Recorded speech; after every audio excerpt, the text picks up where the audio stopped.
Welcome everybody. I am Marilee Burnett, your tarot reader and astrologer, back this week with our astrology lesson for the week of December 4th, 2023. If you are looking for what your tarot card messages also are for the week, be sure and check out my shorts. No, not the shorts I'm wearing, but the shorts video. Okay, I'll be here all day. Anyway, sorry, that's my humor, and that's where we're gonna go this week. If you are new to my channel and don't know my humor, I am sorry, but please feel free to subscribe to my channel by clicking that subscribe button now. Be sure and like my content, give me a big thumbs up, share my work with those that you think would benefit from my weird sense of humor. And just thank you for tuning in. I know it's a small but mighty channel, and I appreciate every one of you that listens to me for the information of the week. So let's get started. I have us tuned in on the chart for Monday, December 4th, of course. And what you'll notice is this big blue triangle in the middle of the chart. Now, when you have these blue triangles, they're called a grand trine. And when they are all connecting in earth signs, it's considered a grand earth trine. Now, the great thing about trines, and I see these very often in very successful people, especially in the earth signs, because this is the signs that are associated with money-making opportunities. It's success from the work that you do.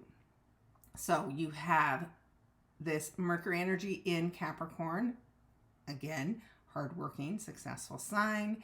We have Jupiter in Taurus, again, very hardworking, successful sign, and even Virgo where we have the moon. So the moon moves pretty quickly, so the grand trine doesn't last long. So you want to make sure you show up, meet this energy, and take some action with it. It will support you. And the support will last really throughout this week and potentially even through the end of the year. So it's a big thing that shows up for you. And you want to take a look at where it is happening in your chart and what it is that you need to do. You need to change. You need to open your mind to something, perhaps. So let's break this down a little bit more. Mercury in Capricorn. New business ideas, potentially, can cross your path. It is speaking to Jupiter, which is in retrograde and in the sign of Taurus. Now, Jupiter could be some kind of a teacher or guru. It could be a mentor from your past, or this could be a money-making idea from your past. So something about the past, maybe it's something that you've been reviewing, is a part of this grand earth trine. And I'm going to come back and speak about Mercury and Jupiter some more. Then we have the moon in Virgo. Now, the moon in Virgo helps us keep good control over our feelings, helps us compartmentalize all of them, helps us analyze them, our intuition, so that we can make some decisions that maybe we've been struggling with. So it is a lot of things lining up to help you. Now, this story that's going on between Mercury, which is currently in pre-shadow, which means it's getting ready for a retrograde, which will start as soon as Mercury hits 8 degrees of Capricorn, which is right after next week's new moon in Sagittarius. That makes this work, again, even more important. That means there's a component of it that you may end up exploring even further during the 3 weeks that Mercury goes retrograde. So again, be open-minded, be curious, be like Mercury. Mercury is wanting to uncover information. And in Capricorn, that information may have to do with your career. This is a sign of the governing bodies, the government, corporations. It's big pieces that can come to reality if you pay attention to the facts and the details. Now, Mercury's retrogrades this year, the one that's of most importance is the one that it experienced earlier this year, March, April, when Mercury was going through the sign of Taurus. So here's Mercury in Capricorn now. But earlier this year, we had Mercury go retrograde where Jupiter is in the sign of Taurus. And their retrogrades were identical. So if you weren't following me early in the year, you haven't read all of my articles, which I have the links to down below on my website. You can access all of the ones for this year that might be interesting to go back and review.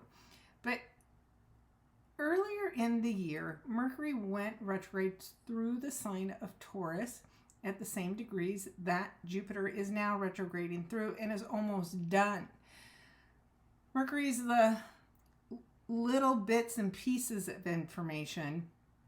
And then Jupiter came through the same area, 5 to 15 degrees of Taurus, and has been expanding upon what you learned initially. But Jupiter gives you a lot more time to learn it, absorb it, understand the meaning behind it, the value behind it. And as these two are talking again, which they will do all week long, there is an important piece of the puzzle showing up for you to maybe get that final piece of understanding of what you were supposed to be doing.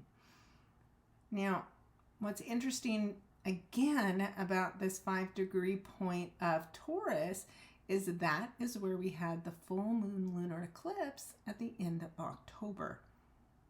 So at that time, there was some emotional closure, some potential endings that happened for you.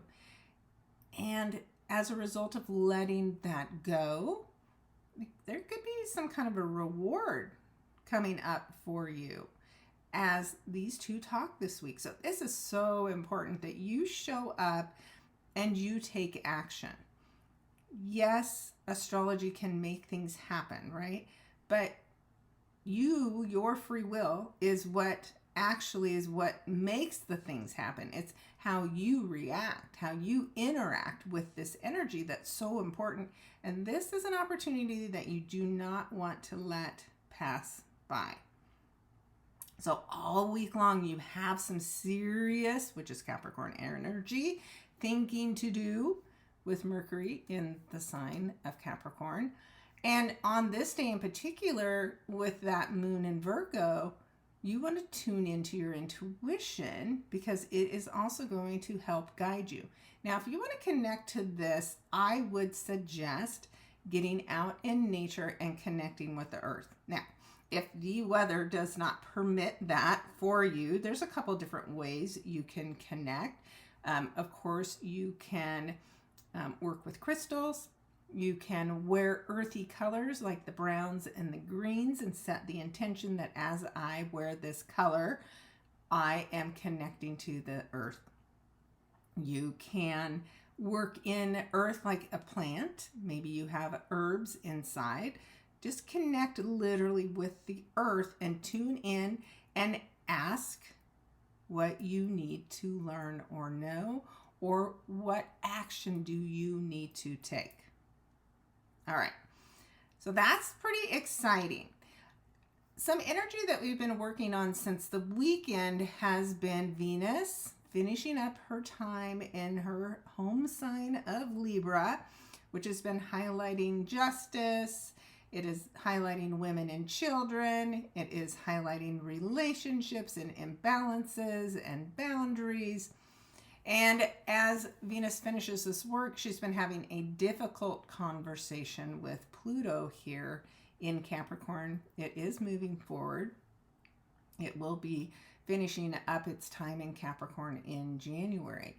But as it's sitting here, it is having this square, the red line. Of course, here's an actual square in the middle, conversation to Venus. And that makes you adjust something in your relationships. It is pushing you to rebalance the relationship, and it's absolutely pushing you to face your fears in relationships, in money. Could be something about how you consider your beauty and just your values. Things that you put value into is what I think about Venus and values, where Jupiter is more about like living your values. They're a little bit different there. But the square means there's been this tension in something that you've needed to be pushed on to work on. So that's Monday for us. So let's take a look at Tuesday. And what you'll notice is that Venus energy that was sitting in Libra, finishing its time, that 29 degree, it's a critical degree, it was intense work. And then as we get into Tuesday, Venus is now dropped into the sign of Scorpio, which is ruled by Pluto. So I like to play with the planets like they're people, and I always tell a story about what's going on. And when I see this conversation, to me, it's like Pluto's given Venus an assignment. And that assignment, when you go into Pluto's home sign of Scorpio, is to dig deep and do some major inner work. And maybe the topic for you is love. Maybe it's a psychological healing about love and relationships. Maybe it's about your beliefs where it comes to money. But there's some intense work that you need to do over the next 3 weeks as Venus spends her time in Scorpio. Now, Scorpio is what Venus is considered to be at fall. And that's because it's the opposite of her home sign of Taurus, which is where Jupiter is right now. Now, we give planets a bad rap when they're in a sign that we consider their fall. And I see it a little bit differently maybe than some. I see it as an opportunity for Venus and for us to learn a skill that we don't have naturally with the planet when it goes through something that it's not comfortable with. So yeah, it's not known territory. This is, love that can be hidden. There can be secrets. There's always a choice, right?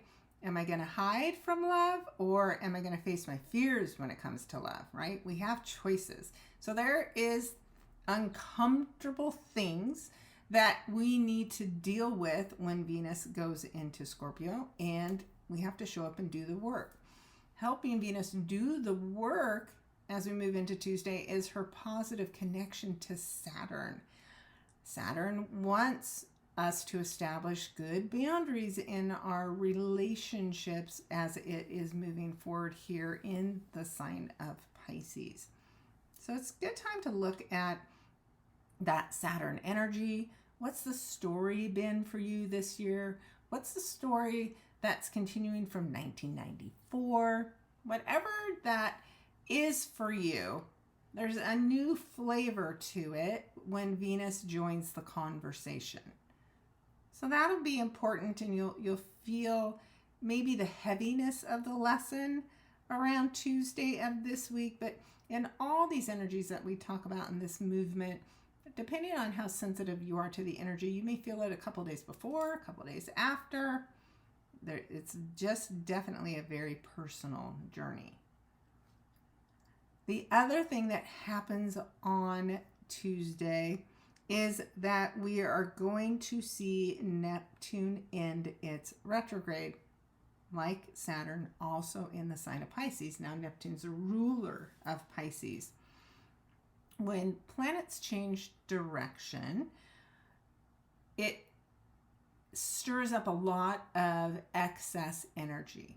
Now, Neptune energy can be very dreamy, very creative, and it can also be very foggy It can be very delusional. It can cause us to want to self-medicate in order to avoid dealing with feelings and emotions. So you just want to be cautious. It's not a good day to try to make any solid decisions because you may not be thinking clearly. So again, this really depends where you have this happening in your chart.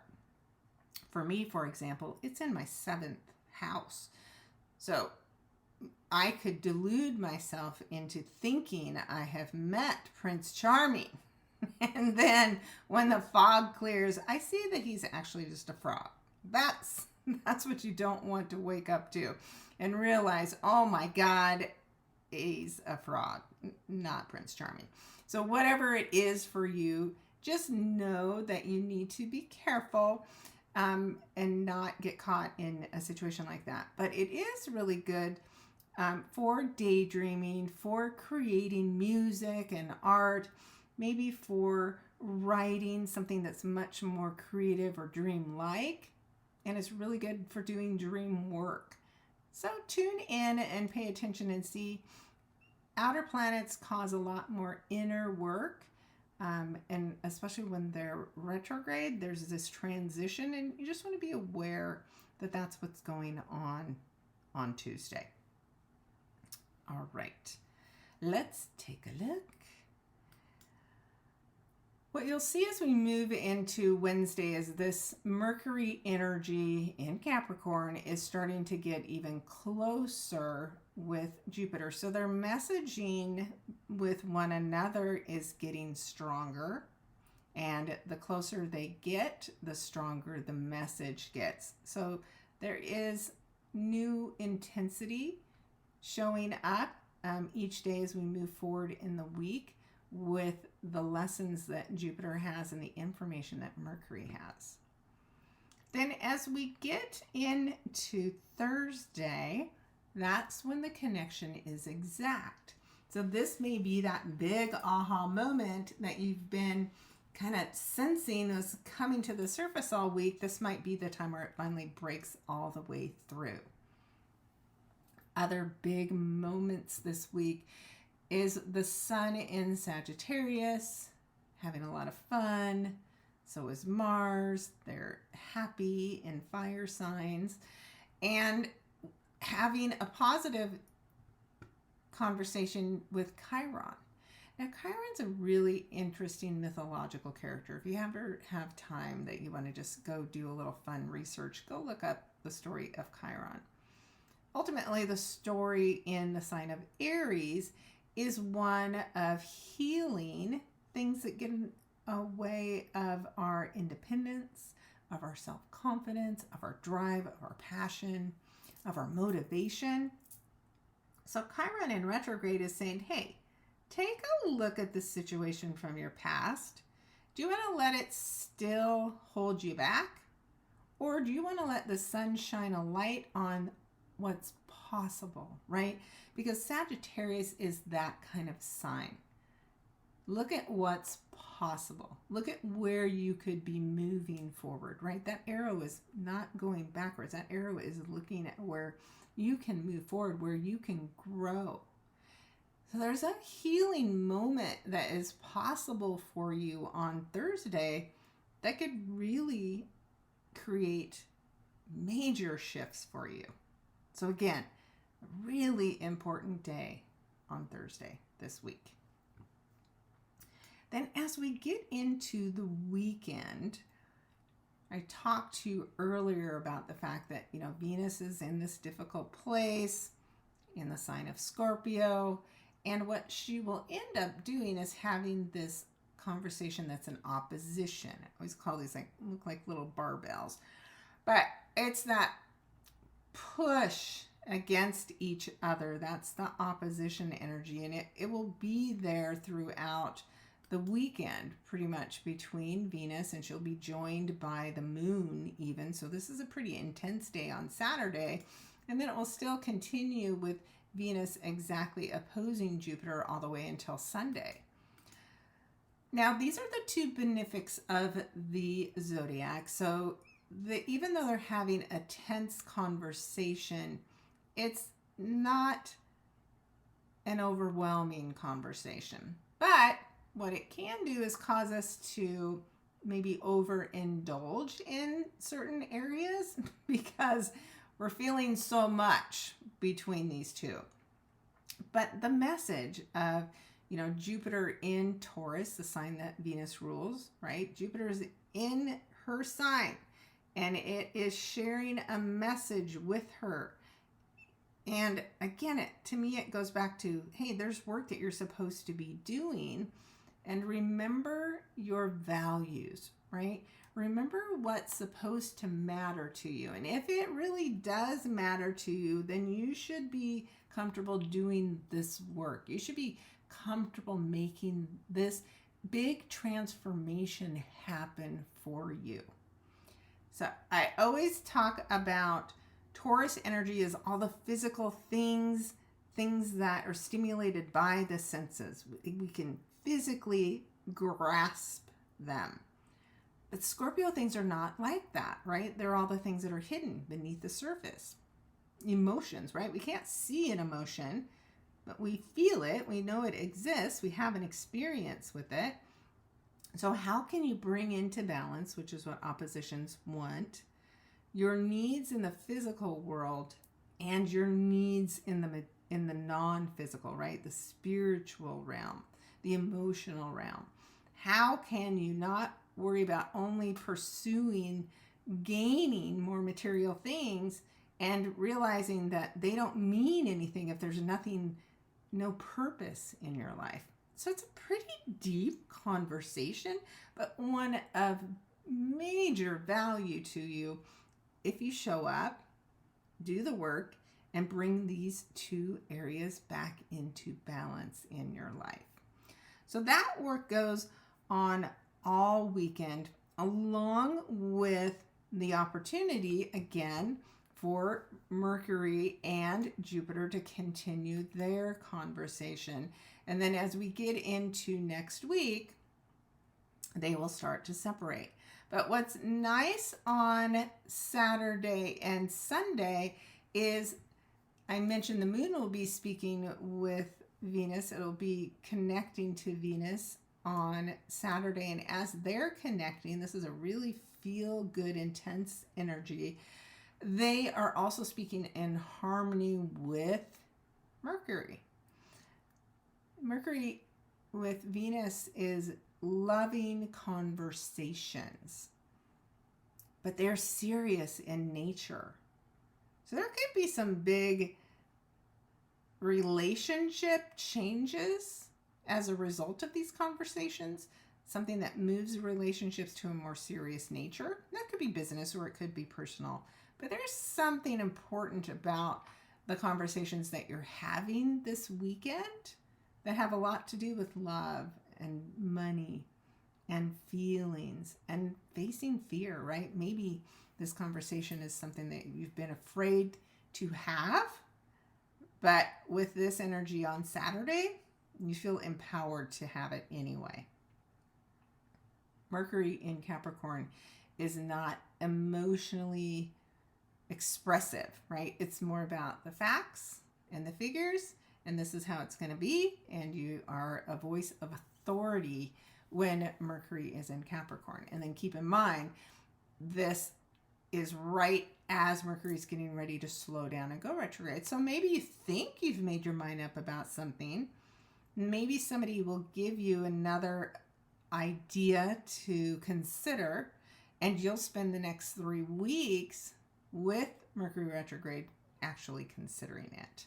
So, all right, it's a really interesting week. And if you follow me, you know I tune in, energetically to whatever's going on in the week and get really a feeling for how it's going to be.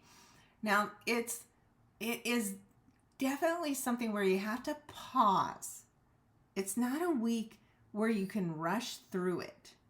It because Mercury is getting ready to slow down and go retrograde, because it's in pre-shadow, we really have to give deeper thought to to whatever we're working on this week.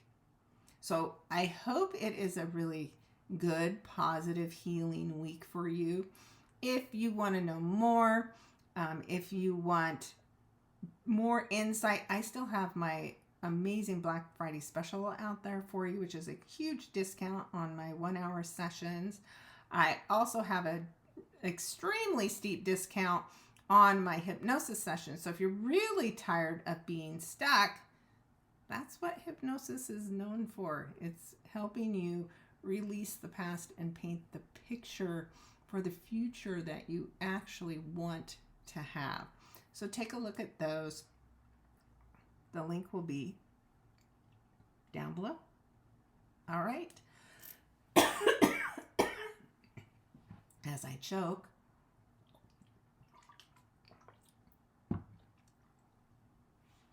I also have some slots available if you're interested in working with me in a group setting.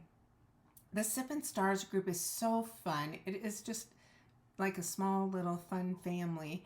And we come together once a month and we look at manifesting. And I give an astrology lesson and I give a life lesson. And it's 11/11. So it is a great way to show up once a month and learn astrology and learn how to manifest and set your intentions with the new moon of that month. So the new moon that we'll be working on is the new moon in Sagittarius.